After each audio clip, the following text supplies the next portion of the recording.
Okay, guys, that hopefully helped. I don't know why that wouldn't have.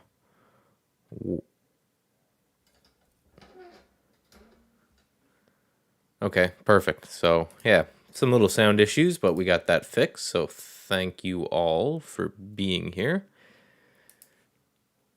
Let's go here to start. Make sure this is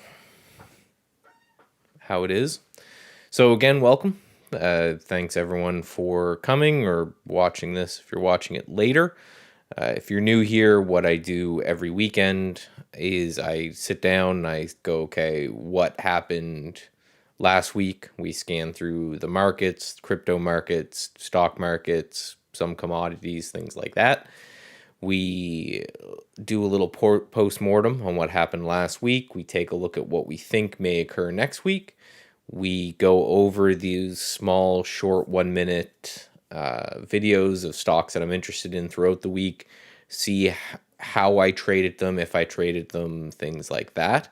Then into the next one. So we look for what we're going to talk about on Monday, the stock I'm going to select for that, and we look at the markets and everything on Monday, and then we call it a day. And hopefully, like myself, the rest of you guys quit for the weekend and enjoy your long weekend, especially you guys in America that are celebrating. So quickly enough, let's get into it. I just wanted to, at all times, make sure you're posting questions, comments. The only purpose of me doing this live is community interaction. So otherwise, I'd just make a video about it. So let's just pop right over into it here, and let's start with crypto, because that seems like the most interesting. So I've made some comments about this on Twitter already. Mainly what I'm looking at is a lot of these in relativity to their 200-day moving average, which is right in through here. So this is Bitcoin US dollars. If we go into Ethereum as another good example, you can see this one's still well above its daily 200. If we go into Ripple, you can see this one's still a little bit above its daily 200. And then Doge, of course, is going to be, I don't even think it has a 200 yet. It's just a hilarious world that I include this in my analysis. Litecoin has just broken down below it. So relative to past price action, one could say that Bitcoin has been the weakest. And anyone following me for any length of time knows that over the last handful of weeks, I've been talking about this short that I've been in Bitcoin. Most of it I'm out of, like 90% of it. I was out of during this insanity move right here. But it's interesting to see that we bounced up. This 200-day moving average actually worked perfectly as a resistance to the top. So broke through it, popped back up, it's acting as resistance, and now we're rolling back over. So if we roll back down, what are we watching? So first I would watch the 3,000 area. That's, or 30,000. That's where we bounced right here. That's where we bounced right here. So if that gets broken and violated, then, look out. The other, oh geez, I'm really bad at that. Hold on, don't reset. There we go. Let's just go to the week. After that, what I'm going to be looking at is no more data. XBT USD.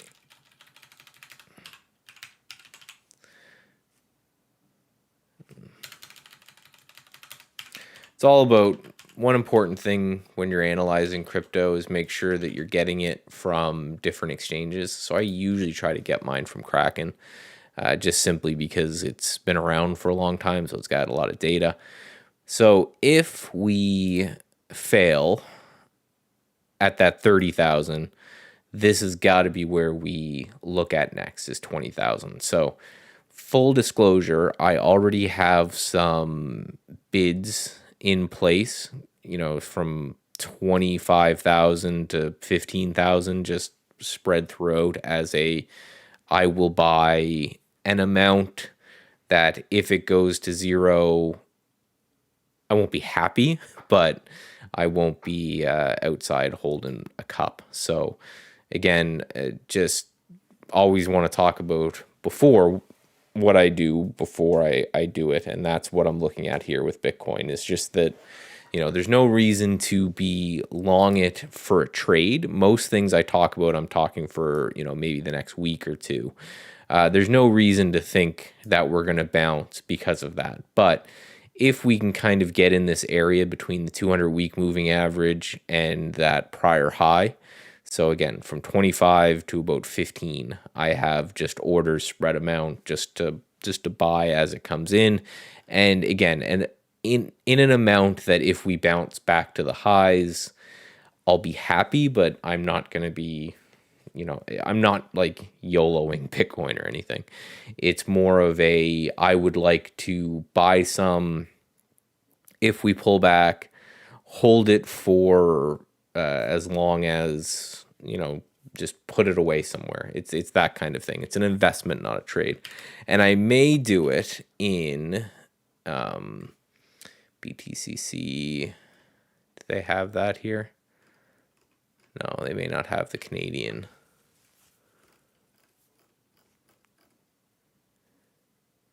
No, I don't see it. BTCC.U. No. So basically, I may do it. I'll just describe it. I may do it. We have ETFs over in Canada for Bitcoin and for Ethereum, which I should say at the same time as Bitcoin, I have the same amount of ideas or the same amount of money kind of set aside for Ethereum in kind of the $1,000 area. And it's the same thing, but I may do it via these ETFs that we have in Canada on the Canadian exchanges for tax reasons, right? No other reason than to skirt the government. I can do that in a retirement type account, a tax deferred account, so that I can buy them and hold them for years. And if Bitcoin goes to 1 million or whatever, I can sell it then and lock in the cash. So that's my plan for that. Just again, analyzing the crypto markets, I would say if you are a trader, which I am of the Bitcoin markets, you're really just kind of, the reason I drew these two lines, hopefully they come up, here, is because as long as we're in here, as long as we're above 30 and kind of below 40 to 45, it's just kind of chop and slop. Now, this looks like, just pure kind of speculation, this looks like we could see another leg down into the 20s right from here. It looks bad, and I think if we get under 30, the people who, maybe bought for the dip or anything like that, we may get some stop runs and things like that. So just, again, be careful. Just, it doesn't look good. But again, I do have those orders in to buy. Again, just if and when things look like they may reverse. So let's go my watch list. There we go. So let's go through the market before we start our scanning. Let's grab weekly charts and go through. We can't do the monthly yet, but go through what happened last week. We've been talking about this uptrending line for a while now. It acted twice as support for the last 2 weeks. A pullback into the line. The two bottoming tails here on the weekly chart are very interesting. The fact that we came down last week and this week and just reversed higher. Then this little, inside day that looks like could be a launching pad for a next move up. Again, there's no reason to think that we're in any sort of a bear market, right? This is not what a bear market looks like. Just ignore the naysayers about, the end of the world type people. There's just no reason to be betting against this market currently, and if it is, then we'll change our tune. The world index actually broke out into a new high, whereas the SPY didn't. So VT, if anyone's wondering, is just the world index. So it's a It's got some of the SPY in it and all of these different ETFs, so that you can kind of get a general look at what the entire world looks like. So that kind of looks the same. Now let's look at a daily on the SPY here. So zoom in and take a look here. Again, it was a choppy week. Nothing really happened, but this high and tight base taking place right at these highs is still bullish until proven otherwise. So what we need to do is make sure that we're treating it accordingly, right?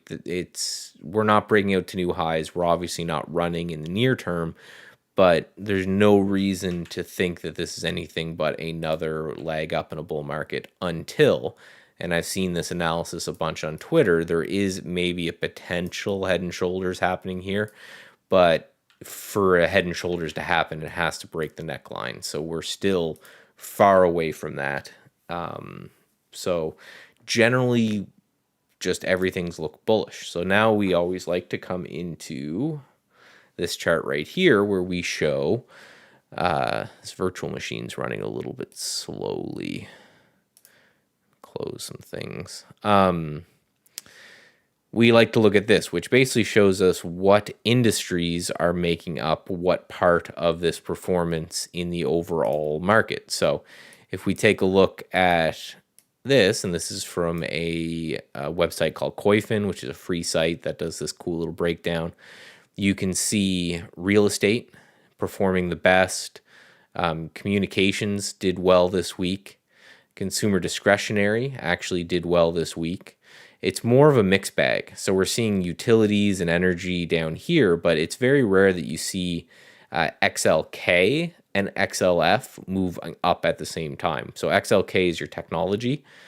So, your Amazons and Apples and blah, blah, blah, blah. And then XLF is your boring financials, right? I don't even think it has like PayPal or Square or anything like that. It's just old school banks.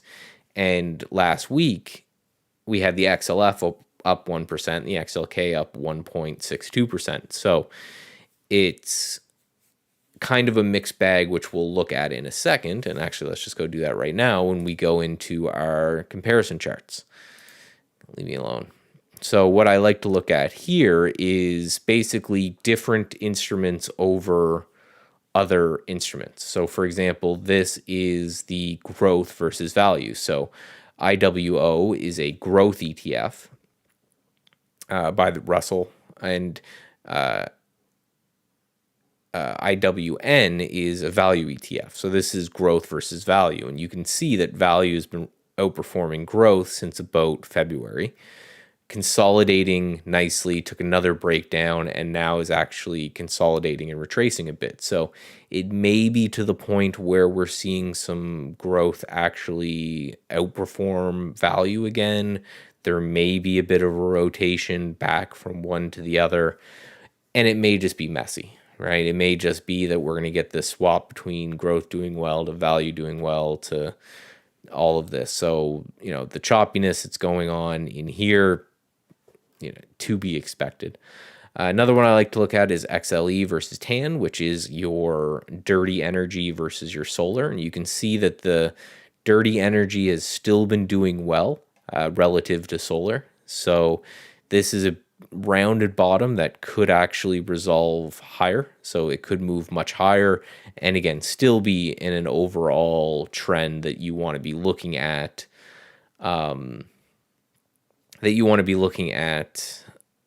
Solars for the long run over energy. But for this little bit, it does seem like it's turning, and that's the kind of time frame we hang out in. And then I like to look at the SPAC ETF versus the SPY.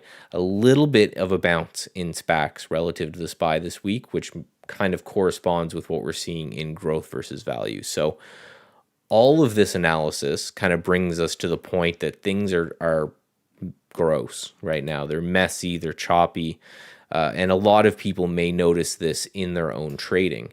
However, the more I look at a lot of these, so XLF, for example, this looks very much like a potential ascending triangle, where if it bounces the way that the textbooks say it should, which is in, you know, the direction of the trend, that could be very interesting. If these things fail, Brian Shannon always teaches us from failed moves come fast moves. So things could happen, but again, there's just no evidence for any of that yet. So long story short, when it comes to the overall market, things are just a bit messy. So let's close that and get into our charts here. Okay, perfect.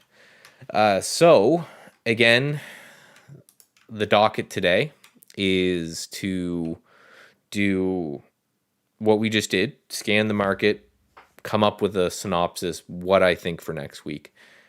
Crypto looks bearish as hell. Equities look bullish. However, they look bullish in a messy fashion. So it's not going to be like it was years ago or last year where you could just buy anything and it would go up. I think trading is going to continue to be a little bit more difficult, but I don't think we're getting this just end of the world crash in the markets that a lot of people would have you believe.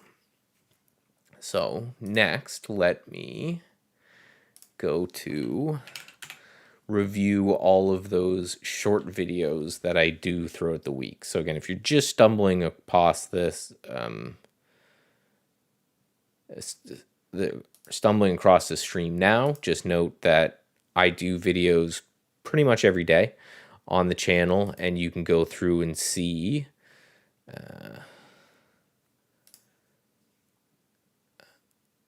just bringing them up here. All of these videos just talking about everything that I think may be occurring next week. And I go through every day and I give one stock that I'm interested in. Basically, the membership service that I'm going to talk about at the end, that I'm getting very close on within a week or so, will basically just be more of this. So if that's interesting, then we'll go through those as well. So let's take a look. Now, last week, we actually settled on SKT as our play. Now, the point of this, we were looking at this 21% short float, big short float, and we were looking at it to kind of break this area there. So I did get involved. I actually got involved right here. And I got out most of my position yesterday when we ran up higher and we pulled back. And I kind of want to talk about why and the reason for that. And we'll, you know, if you guys want me to look at the meme stocks, I'll look at the meme stocks for sure. But what I saw is with GME here, and it's almost like you could build a basket of stocks right now with a high short float. And you could use GameStop and AMC as your proxy, because as the Wall Street Bets crowd win against AMC and GME, it's like the other short plays get nervous and they move as well.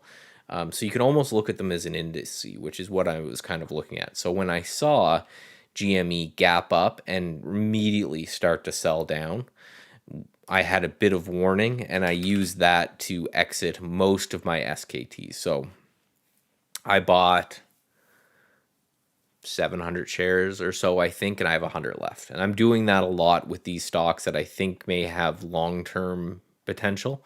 I'm exiting 90+% of the position, holding a little tiny bit. So that's what I did with SKT. So a tiny profit on some, not very much, and then a little one on the other. CNK, I got involved in CNK, but I actually got out break even. So we were looking for CNK to break above here. The reason I got out break even is obviously this big engulfing candle. You just don't want to sit through that. And again, CNK is going to be mirrored somewhat with AMC. So when they started to fail on Friday, I exited that position as well. So really not the best from these stocks this week. API, I actually got in API Friday morning, and I'm still in the full position there. Every time I see this, I get a little nervous, right? The Chinese flag. I just worry about what there was one on Friday too.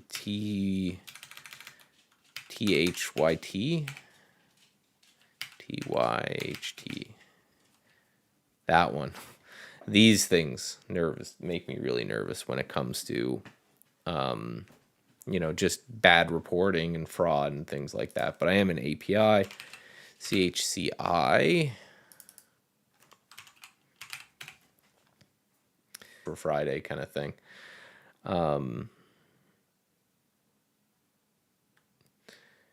Thoughts on AAL? Let's look at this. AAL. Interesting. Interesting on the weekly. A little bit extended on the daily. That kind of topping tail shooting star yesterday would have me nervous. A little bit before $25. That would have me a little bit on edge. SBUX. Same kind of thing. Looks good. Maybe a little bit overdone on the daily chart. We're up 1, 2, 3, 4, 5, 6, 7 charts or 7 candles in a row. Sorry, this virtual machine's just running a little slow, so I'm going to see if closing Chrome helps. There we go.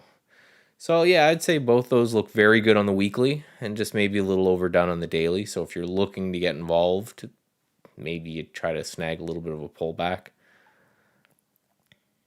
I do like the weekly chart here, right? The pullback, we got this kind of spinning top doji and then a strong week the next week. So none of them look bad to me. You're obviously trading with the trend, which I think is the first thing. So next we're going to just go through and we're going to scan. I'm going to answer questions. I'm actually a little bit ahead of schedule today. It's rainy and shitty out and the wife is out doing stuff. So I do have time. At the end, we're going to talk about the Stats Edge trading product. I've got some ideas that I want to run by you guys because I figure anybody who's in the tail end of a live stream like this, it's about an hour long. It's probably going to be a little more diehard that, I'm going to want the feedback of kind of thing. So we shall see. So what we're going to look for is what we're going to do next week. And I'm playing here with the new version of Trade Ideas, which should be out fairly soon, where I can kind of slide these around and tab them.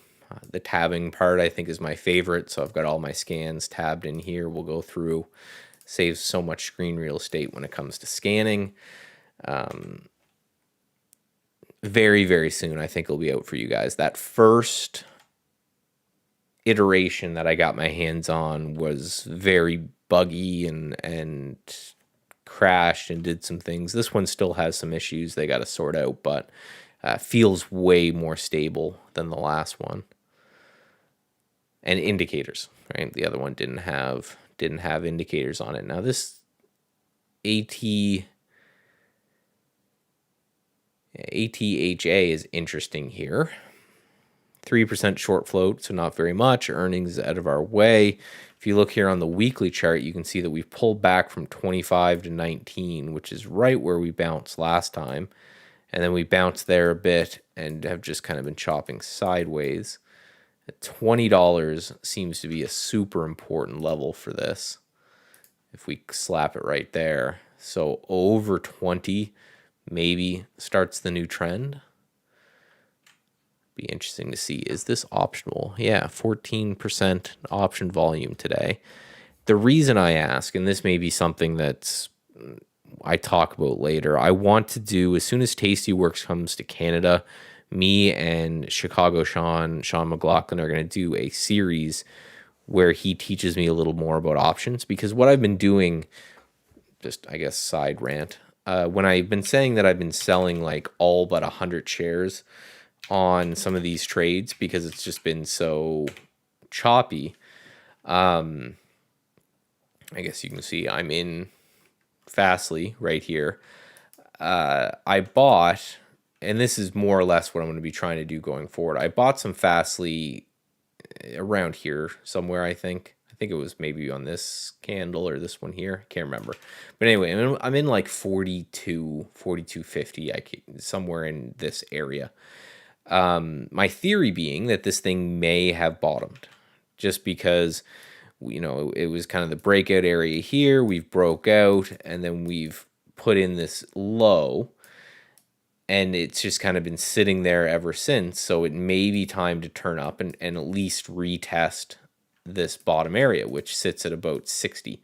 So I'm in at 42. I think it has the potential of going to 60, but everything in this market has been so gross and so choppy.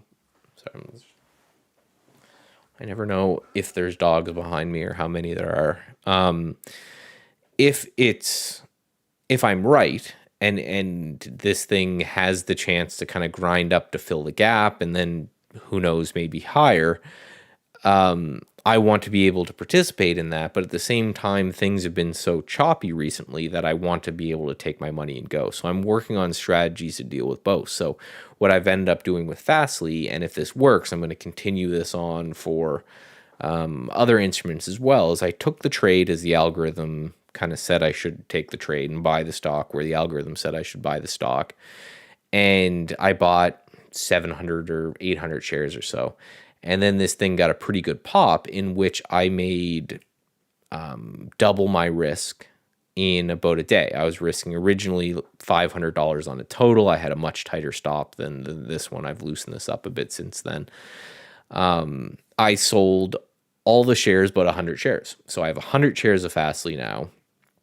And my, at $42, let's say. So I have $4,200 worth of Fastly I own.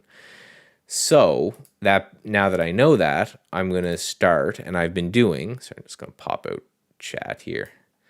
I'm going to start there. I'm going to start selling calls against it. I've been doing this for a while. Every time it's popped up, I've sold a covered call. So I sell one call against my Fastly position about a week or so out. And then as it expires down to near half of what I've paid for it, or half of what I've sold it for, I cover it and I go another week out and I sell another one. And just by doing that, I think I've generated $300-400 in revenue off this stock. And it's, this may be a perfect example because it's a fairly volatile stock that has got fairly chill recently, but it allows me to hold that 100 shares with my stop down here and basically say, okay, I have sold enough calls that if I get stopped out on my last 100 shares, it doesn't matter because the options that I've sold have made up for that. So that's my game plan. Sean gave me the tip of selling 25 Delta out of the money options, something that's interesting on a stock that I've already made a fair amount on, and I want to keep a small amount to see if it keeps going.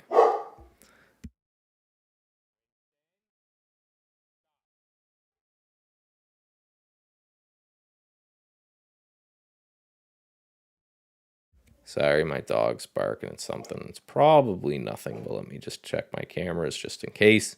I live in the middle of the woods, so I have cameras all over the house, and there's nothing out there.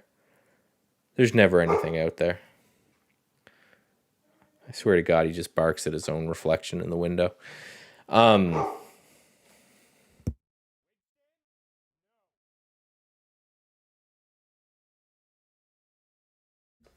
That got him. Big yell. So that's, again, more or less what I'm thinking with some of these rounded bottom plays. I'm going to specifically look at doing them on the rounded bottom plays because what I've noticed is that with some of these, and by rounded bottom play, I essentially just mean, for people who are new here, one of my setups, which I like, is stocks that have been beaten up recently. I never want to catch the falling knife because that has never worked for me in the past. I've been trading for a long time, just never got it to work. But when they put in these long bases, not necessarily always rounded bottom, but when they put in these long type bases, and then we get a little poke through, it may signify that these bases are accumulation areas. And if they're accumulation areas, it means that somebody has been just buying and buying and buying stock, generally institutions. And as institutions work, is they will announce they've bought the stock, after they've bought. So sometimes you can get these really great risk reward moves where, take this one for example, and it does look kind of nice. I need to learn a little bit about it. But if I got involved here, say around 10, well, my stop on this one would be 8, right? So I'm risking $2. So then the question is, can I make $4? Does it seem reasonable that this could get to 14? And it does, right? And that's basically all the analysis into my trade. But then if I end up liking this trade for a long period of time, and I think there is a chance it could go much higher, it may be get in, take part of your position, most of your position right away, and then sell calls on stocks that are optionable against that position, and maybe sell $15, $20 calls as it goes and generate a bit of income down there. The end goal would be that I would have a portfolio of 100 share positions on 20, 30 different stocks, all that I'm selling calls against, and then as soon as something gets stopped out, I just look to redeploy that capital somewhere else. So again, part of the product that I'm thinking of will be more in depth with that kind of stuff. But yeah, so that's what this particular scan is looking for. It's just stuff that's come down a lot, so you'll find that it's in the low end of its yearly range, but it's not dropping right now. It's kind of found some support or found a base somewhere. I'm going to watch this OCUP. It's very, very interesting there. It's like there's a hard buyer there at $4.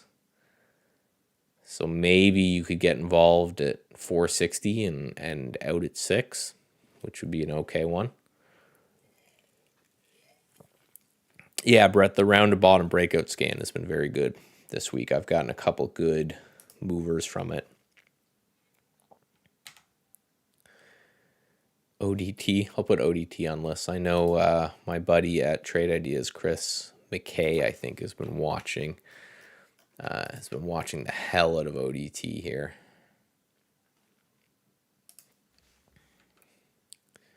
See, and then I look at that. So this is, I'm going to try to do a better job of things that I skip quickly. Just why? And it's just because this base isn't long enough for me. I want the base to continue. Again, if you guys aren't following Brian Shannon from Alpha Trends, you should. He's one of my trading mentors that I learned from even before he knew I existed way back in the day. And he always talks about, what was it, PLX with this one. He always talks about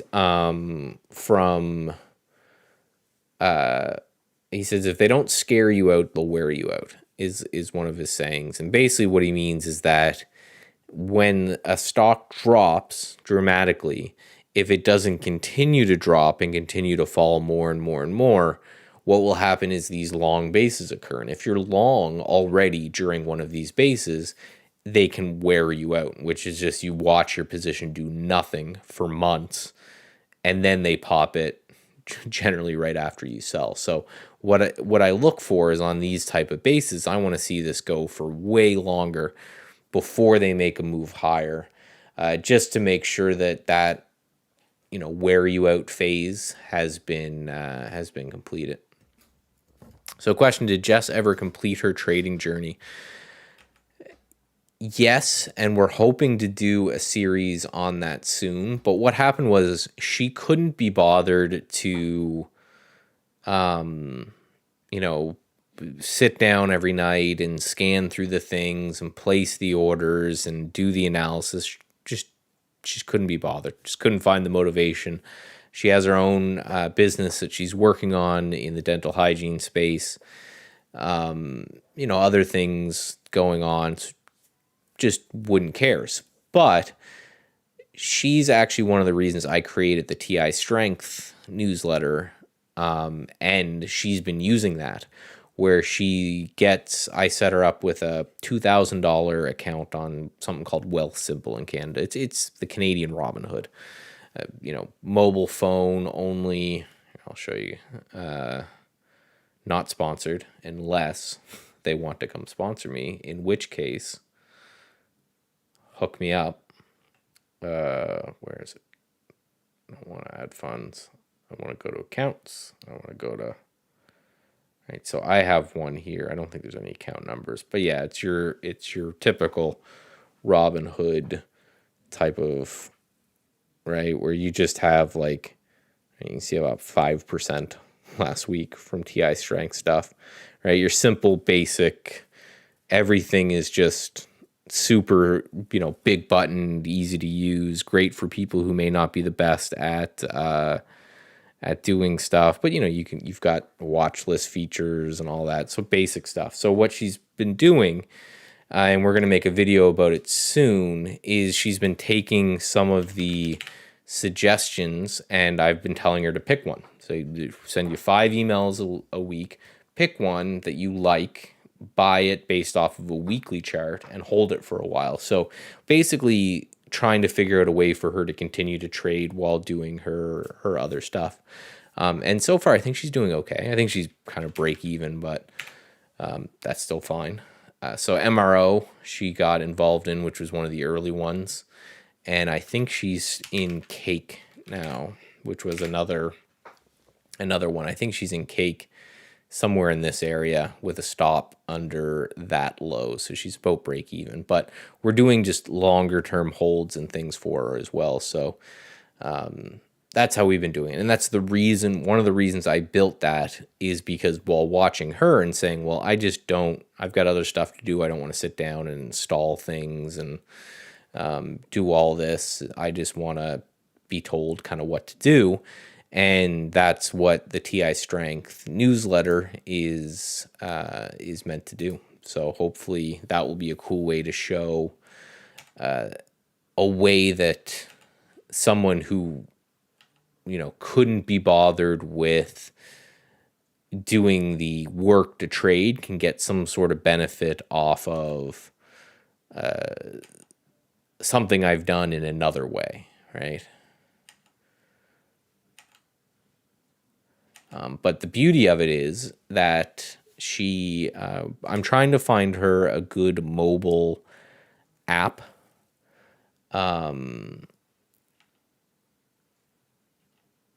For better charts, because the broker we have, the charts suck. So once she gets better charts and she can start playing with them a little bit more, then I think that will be even more interesting to her.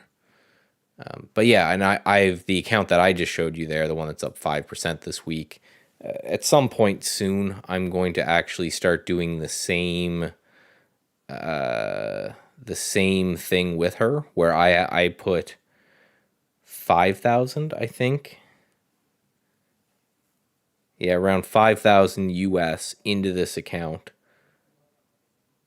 4,000 US. I put some money into this account, and I will be trading them, and she will be trading them as well, and we'll be showing off how we're trading them, what we've learned while trading them, that type of thing. So it's going to be a kind of continuation of everything that's going on there.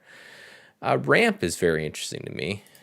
Just if we look on the weekly, you can see that this area has been of big importance right here and down here. And now a lot of bottoming tails in this area. And then on the daily chart, again, you can see this nice consolidation going on here, that if we get above and hold above 50, maybe we take a run to the 200 day at 60. So I'm going to add that one. What do you think about, IPOs? Don't know. I am a 0% or nearly 0% fundamental. I am 60% technical and 40% quantitative, I would say. Basically, everything that you're seeing me scan through, I have tested these in some way, shape, or form to make sure that there are some odds in my favor with these types of things. But I don't pay attention to the news. I don't pay attention to the story. I don't have Twitter on my phone. I don't have Facebook. I don't keep any of these social medias. Oh, okay. It's not an IPO. But just to continue my rant, I live a very peaceful, simple life, and it's just what's the chart say? So IPOE is the SPAC. So this is just going to have a name change, right? That's going to be all there is. Social capital. Okay. Chart looks nice. Now, what I would do, because the chart does look good, I'm going to add that to my liked list. And again, if you guys aren't traded as people, if you want to become traded as people, link is in the description below. There's a link, save you some money. That helps out the channel. I like money, that kind of thing. So every time you see me click this, it basically means I'm adding it to my liked list, and that goes over here. So you'll notice everything that I click there is on that particular list. This one, again, the chart looks nice. What I would do personally, if I were you and you're looking to get in, is to look at what has happened historically when SPACs have converted to shares. So I see this one already has the name change and everything, but I would go through and I would look and I'd say, okay, well, what happens when these stocks do this conversion? Do they drop a bit first on average? What happens? So for example, there's a stat out there that IPOs, it's like 80% of all IPOs undercut their IPO price at some point.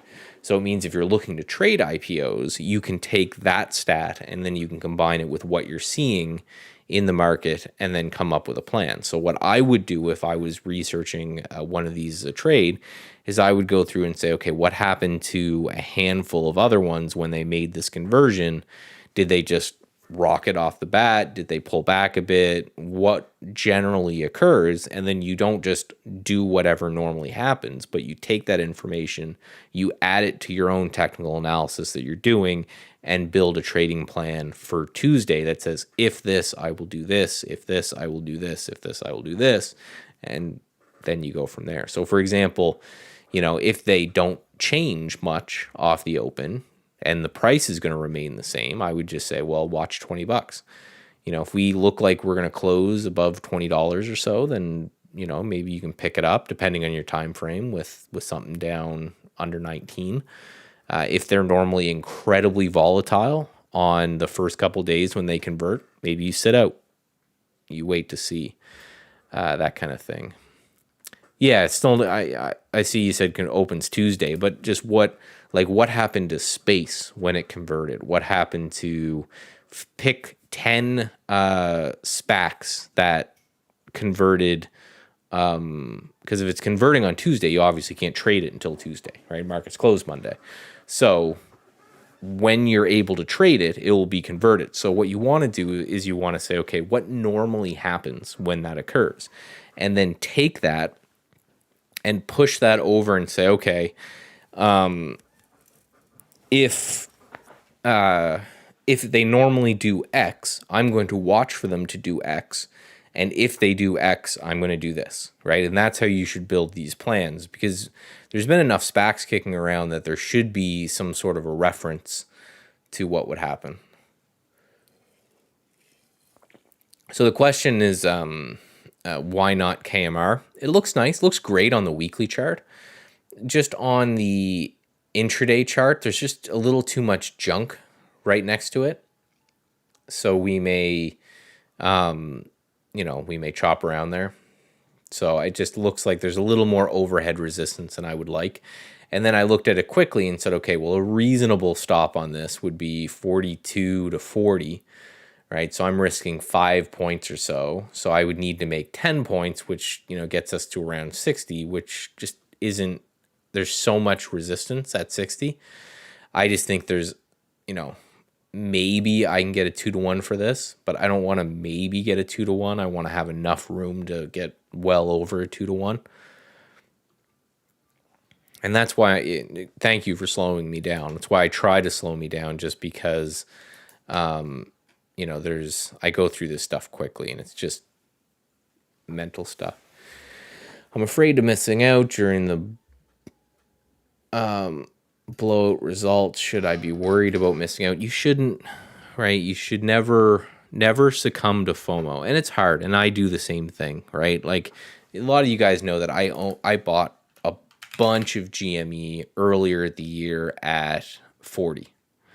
Right, and I was out most of it through here, and then when we pulled back, I actually killed the rest in like the 160 area. So when we're doing this, I'm feeling the same FOMO, and I'm like, I can't get into a shit company after it's done this. Full disclosure, I bought some puts on Friday, just seeing maybe we gap down on Monday.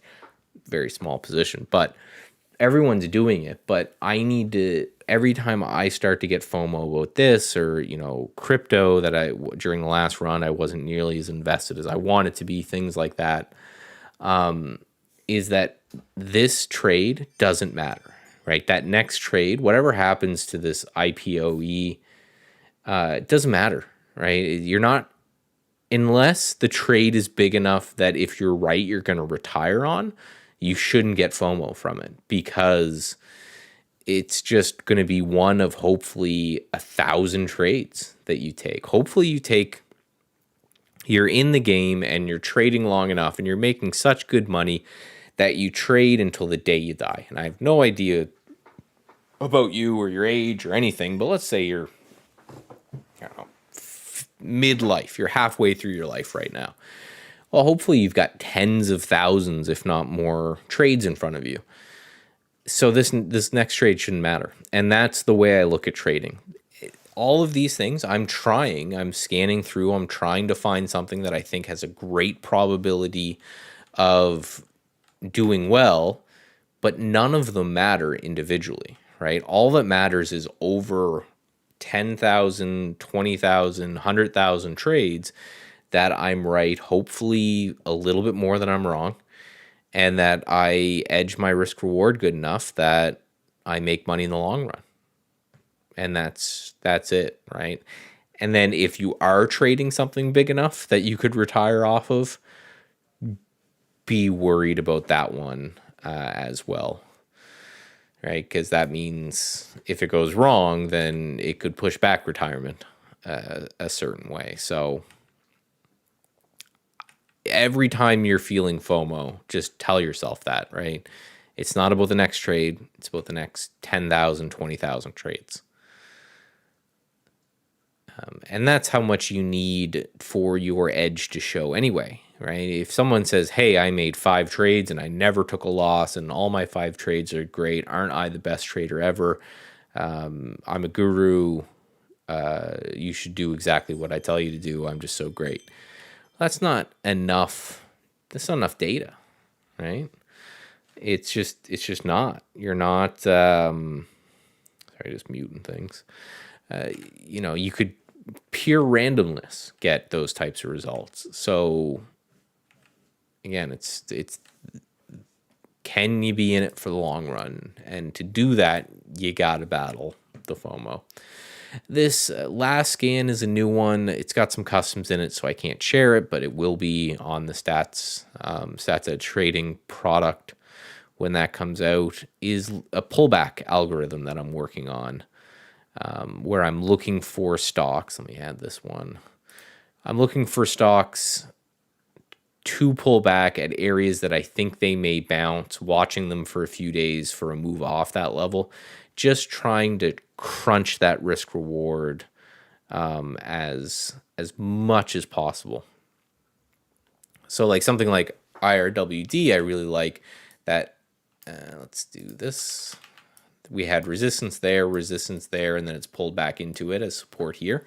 So this is something I would watch, and if we kind of get above this area, I may get involved with a stop right under here. And then again, so that gives me a really tight risk reward of this. So if I could get that, if it makes a new leg higher, that's like a 4R, which again, if I can get this strategy near 50-50 with being a 4R risk reward, that'd be great. Hey, Peter. Peter says, hi, Mike, newbie advice. What's the easiest pattern to follow for a beginner and then more difficult patterns for swing trading? I would say your easiest pattern is focus on relative strength, right? So if you are a Trade Ideas sub, great. If not, fine. But within Trade Ideas, we have this thing that I built just called TI Strength. Actually, let me do something different here. I'm just going to load it up on the web version just so I don't disturb what we're doing. One moment. This is an algorithm that I built, and the concept is, where the hell is, right here. The concept is to look for things that are stronger than others. It's human nature to try to invest in the weak stuff, right? The beaten down stuff, kind of stuff I'm showing you now. And, not like there's anything wrong with that, but it's just not as easy as looking for things that are strong. So you want to look at stocks that are doing the best currently. And then from there, you want to be able to go through and say, I'm going to invest in what's performing the best in this market. And for that, you'll need some type of a scanner tool with some type of a system. But I would highly recommend, again, if you are a Trade Ideas member, and if not, this service, I'll put a link in, is only $17 a month, right? So it's a pretty good deal for the new guys. And come on, open up. Here we go.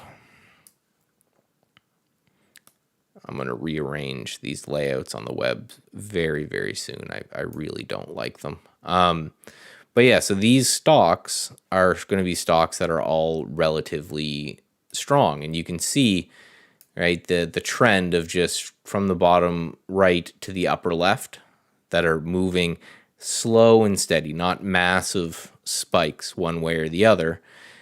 And this particular algorithm has outperformed the market for the last 5 years running. And again, the concept is relatively simple, where it's looking for stocks that are relatively strong. So that's one that I would look at.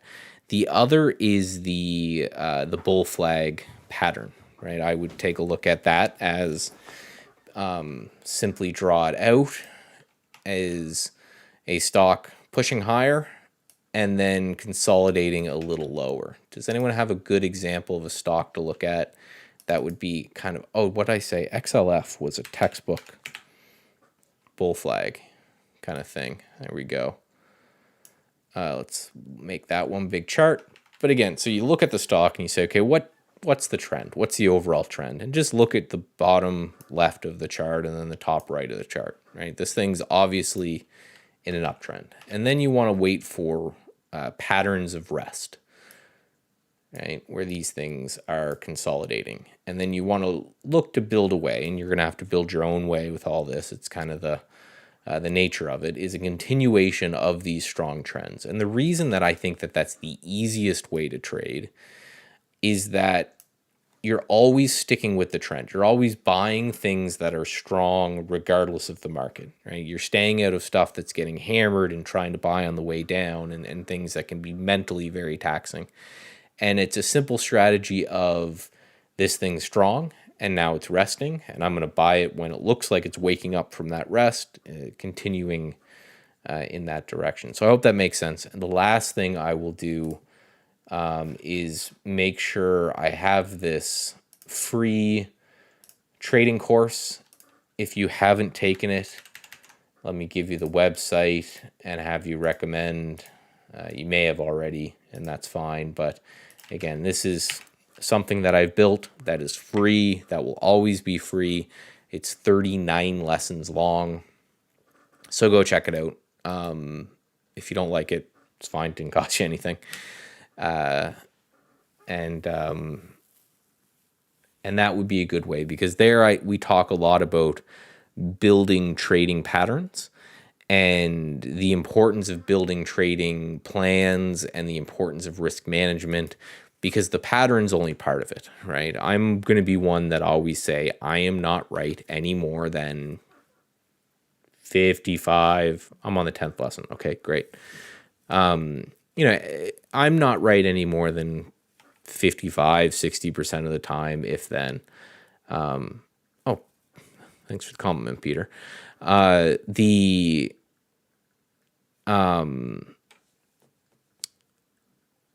And I don't think I will ever in my life get better than 55 to 60% of the time win rate. I just don't think I've been fighting that battle for too long.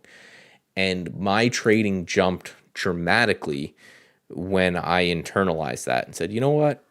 Who cares that I'm not right? Half my trades I'm going to lose money on.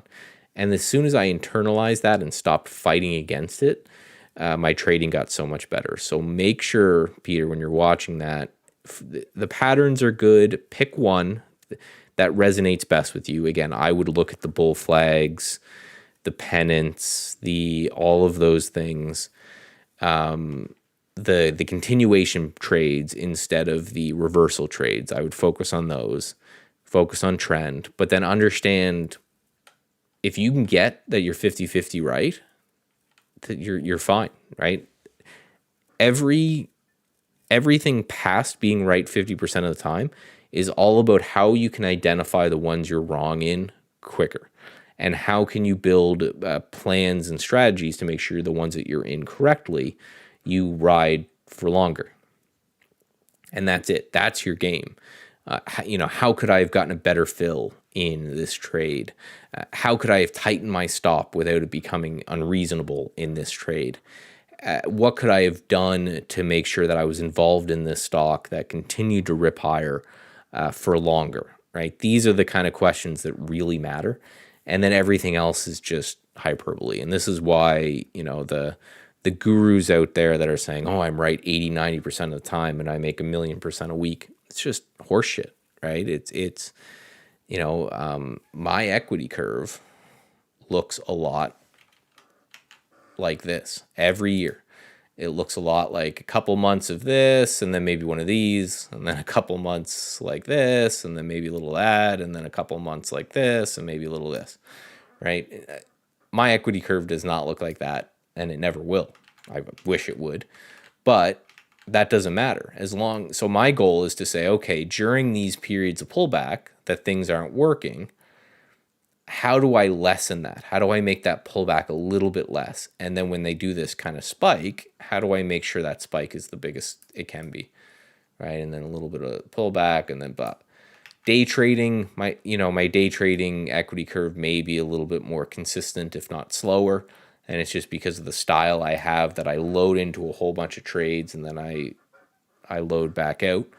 But again, it's the same sideways for a long period of time and then little bits of gains, right? Just to make sure that when you're sideways or you're losing money, that those things are happening as little as possible. So question, do you have any scans with stocks outside the Daily Bollinger Band? Not me personally. I use Bollinger Bands as volatility metrics and not revision to the mean. They were not kind of built as being revision to the mean. But I don't. But if you wanted to, what I would do is just configure your scan, and then under Bollinger Bands, right, you said daily, so pick daily, and then you just want to set the minimum right here. You want to set that to 100. And that's it. So if I ran this scan, which wouldn't work based off the other filters I have in there, this would find all the stocks above their Bollinger Bands. Again, I don't use the Bollinger Bands as a revision to the mean. What I look for is a tightening of the bands. So for example, the Bollinger Bands, let's just put them on to show you. Indicators, Bollinger Bands, yeah, add that. So you can see the Bollinger Bands get really wide in through here. So a lot of people would use this as a revision to the mean. And you're right for one candle. And again, teach your own. If a revision to the mean works for you, that's fine. The way I use Bollinger Bands more is look for them to get tight like this. You can see that both of them are converging, right? This essentially just means, because Bollinger Bands, again, for anyone who doesn't know, is a 20-period moving average plus or minus 2 standard deviations of on either side. So as they're getting wider, it just means the stock's getting volatile, right? If it goes above the high end of the band, it means absolutely nothing except the stock is 2 standard deviations away from its 20-period moving average, right?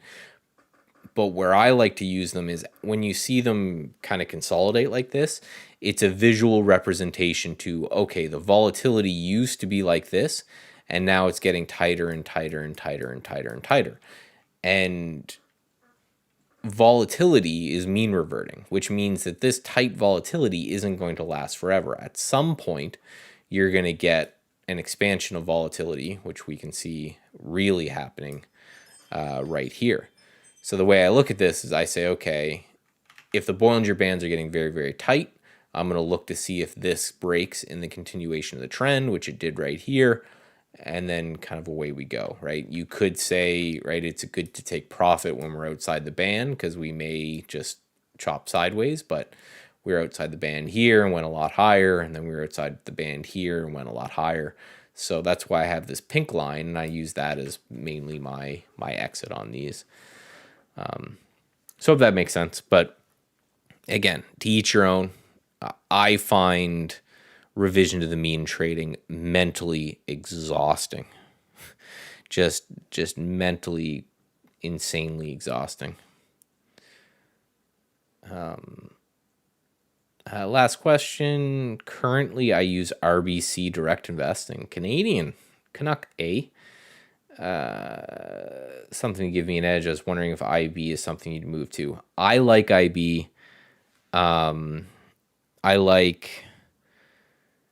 IB has awful customer service. Their platform is shitty and bloated. However, you can auto trade with trade ideas, which is certainly a win. We're doing some changes. I guess I can preview to Brokerage Plus, where this is going to be a docked window as well. So, for example, if I wanted to open up a orders tab, I can do that. I can drag that over and around like this. So I've got orders here, and maybe I want to put my executions down there. And then I want to have positions going. So you can do stuff like that. So we're expanding this out, which will be cool. Some cool additions to that. You can put different positions tabs. So I've got multiple accounts. Maybe I want to put, one up here, one down there.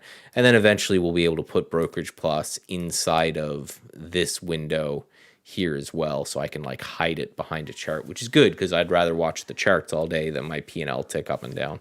That's another exhausting thing that if you can take out of your life will make you better. So that's the benefit of IB. They're cheaper too. I think RBC is still $4.99 a trade or something, isn't it? So no, I would get rid of that. That being said, Tastyworks is rumored to be coming very soon. And if that's true, that they're going to be coming in kind of the next little bit of the year, then I will probably be moving some of my $9.95. Holy crap. Yeah, don't do that. I'll be moving my money to Tastyworks because it'll be zero commission. It's $9.99. Yeah, leave if it's $9.95 per trade. Just leave. IB, I think I pay a buck. I think it's a buck per trade. It's $1. It's cheaper than that. It's way cheaper. And the other thing is with IB, I play per trade or per share commission instead of per trade. So if I buy 500 shares, right, I'll maybe pay, say I pay a couple bucks for that. Say I pay 500 or $5 for my 500 share position. And then I sell 100 shares at a time on the way up.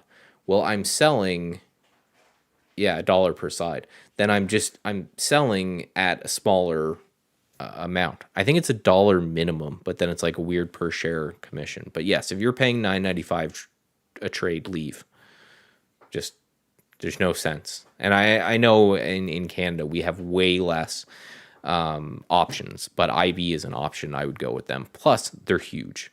When I worked in the hedge fund space, I knew a lot of like $10 billion plus hedge funds that had IB as one of their brokers. They all had multiple brokers, but so it's not like it's a rinky-dink little fly-by-night operation where you got to worry about your money either.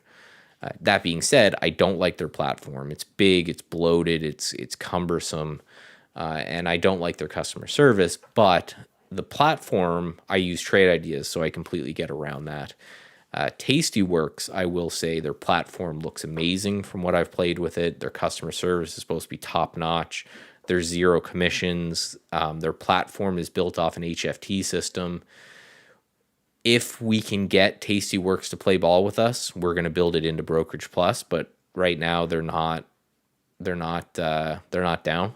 It's something to do with an API. They have to build an out-facing API. But yeah, I would not pay $9.95 a trade. You've got to trade big in order to make that work. Canadians can open Tastywork. Not yet, but rumor has it it's going to be by the end of the year. So I'm just saying I will be moving at least some. Anything that I don't feel like I need to use Brokerage Plus to auto trade, I'll move over to Tastyworks just because their platform looks great and zero commissions. So and again, if we can get, so if anybody knows anyone that works with Tastyworks that wants to poke them and say, hey, Trade Ideas would love to build for you if you guys would open up an API for us, that would be great because that's a big deal. That would help us out kind of dramatically if we could do that. So just bookmark Tastyworks. Yeah, there's a website somewhere that will, but I'm on a wait list, I think, where they'll email me and say, hey, this is the one that's interesting. So here's my liked kind of watch list. I think it, so I'm just looking. I think it's going to be a BLMN, which we didn't talk about. I found on another one, or Wendy's. So Wendy's was, I can say this now, was the TI strength alert 2 weeks ago. In this area, and it got a nice little push up, and then it's pulled back and it's held support, so maybe a second push there, but that may be the one. USPS looks interesting. Look how tight these bands are getting, or UPS, sorry, not USPS.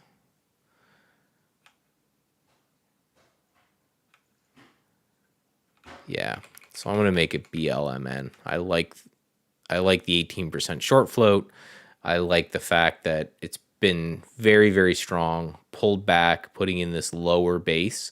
It's above the moving averages now, maybe over 30. It gets another crank.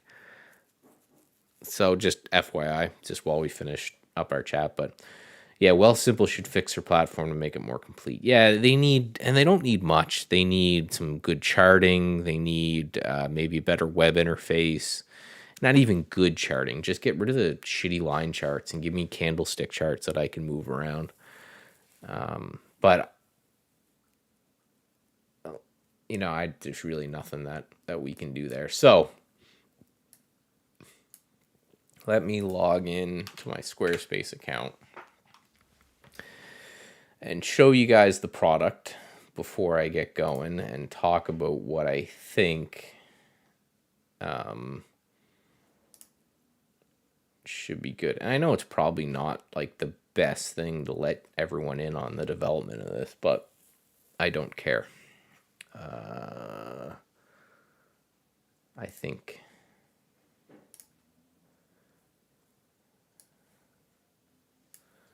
boom. All right. Where are you guys? I lost you guys. Here we are. So here's what I'm thinking. So scans, talked about this. It will be scans for TrendSpider, and I have TradingView here, but there's no way to share scans, so I'm going to take that out. So it'll be for Trade Ideas and TrendSpider, because I can share both of those scans. So you can just grab them. I will update them as I create more, as I figure out more, as the market changes, all of that. You'll have access to that live in real time. This trading journal, I'm not really going to do a trading journal. What I think I'm going to do is a newsletter watch list on a daily basis. So probably each morning before the market opens. I don't know if it will even do anything when I go there. So yeah, just have it named as a blog. Oh, it goes to this blog right now. Well, it shouldn't. Well, I guess this is what it will look like. So each day you'll come in, and it will just have maybe a video, but have a couple charts, have a couple names that I'm interested in. Basically, my current watch list every day will be here. And it will have commentary on the market, that type of thing. But for trade ideas and for TrendSpider people, I can also share lists. So I will make a new list once a week, and I will save them in both Trade Ideas and TrendSpider, so you can get both of them here. So it'll be my commentary on the market, and then just a list of stocks that I'm interested in. Again, not a signal service. I'm not going to tell you when to buy them, not going to tell you when to sell them. I'm not going to tell them anything different than, oh yeah, the beard. Jesus. Wow. Yeah, I need a new head pick, I guess. So that's going to be that. And I think that's a better idea than just a trading journal, because trading journal is past tense. But this is basically going to be like a blog of what it is that I'm looking at every day. Just kind of my thoughts on paper. Here's the stocks that are interesting to me. This is what I'm thinking about, what's going on currently in the market and in the news and in the charts, crypto and stock. And then the members chat, and this is what I really want to chat about. What I'm thinking of doing is actually hosting a private live stream, which I can do on my channel now, every day or most days for just the morning. So the plan would be you'd come in here and you'd get a link, and that link would give you'd click on that, and only people with that link could access this live stream type chat. I'm not going to be on the live stream with a camera and talking and whatever. I may pop on if there's something I want to say, but it will mainly be so that you guys have access to this chat room the way it is now. And for visuals, I'll just put up a layout or something and put up stocks that I'm watching and things like that. But I think that's a good way to have a chat that's accessible to everybody. So you could do it from your phone because there's YouTube apps. You could do it from wherever. And if you just didn't want to look at the video, you could pause it. And that would go on. I would for sure be in there from, when the market opens until maybe a little bit halfway through the day, but then I might just leave it running for you guys to chat in and then just kind of pop in periodically as well. So that's currently what I'm thinking. Again, feedback, you don't have to do it here publicly. My email address, you can just pop it in there and sign up if you're interested. And again, on my website, which is in the link in the description below, this is on the bottom of every page. If you sign up to this email list, this is who I'm going to send it out to say, hey, the product's live. I'm not going to talk about it on Twitter, probably not even going to talk about it on these live streams, just to get people in that are interested, make sure that they're in and they have priority, and then get feedback and everything as it goes. See how many people stay and for how long and all that kind of data. But that's what I'm thinking. So scans, updated all the time. My thoughts on the market, stocks that I'm interested in, trades that I'm watching, things like that, but not a signal service. Just that's going to be in massive letters on the sign up. I am not going to be telling people when to buy, not going to be telling people when to sell. Just you're looking at my process. That's basically what I'm doing, is I'm letting people into my process in hopes that you build your own process and then either hang out because you like the community or go off on your own. And then the same with the members chat will be a place that we can just, I can just sit here and chat with you guys and just go hi. We can go back and forth like that. And then I will kind of just be showing maybe a screen like this that's cycling through a bunch of charts. So that is what I'm thinking for the product. And again, the stock for this one is going to be BLMN, which I will upload fairly soon. I'll have that up a little bit after this video. And as always, feedback, is that what you guys want to see? Is there something there that you really like, or something there that you're like, no, I wanted the trading journal, or I want a more comprehensive room that's open all the time, or what is it? Again, let me know. First time doing this, so that kind of stuff helps for sure. And just want to thank everyone for coming on by. And I'm going to take off here. I'm going to make this video, upload all that, and then I'm going to completely disconnect from the internet until Tuesday. And I highly suggest that everyone else does the same. Can I copy and paste the URL? Oh, for my website. Yes, I will. Now note that that page is not live yet, right? I'm just building this out. I'm making sure that I've got something that you guys are going to be interested in. And I will hopefully go live with that next week or the week after, depending on feedback and things like that. So again, it was nice chatting with everyone, and just finish up all your scanning like I did right now and shut off, right? Recharge, come back. There's nothing you can do till Tuesday unless you're a crazy crypto trader anyway.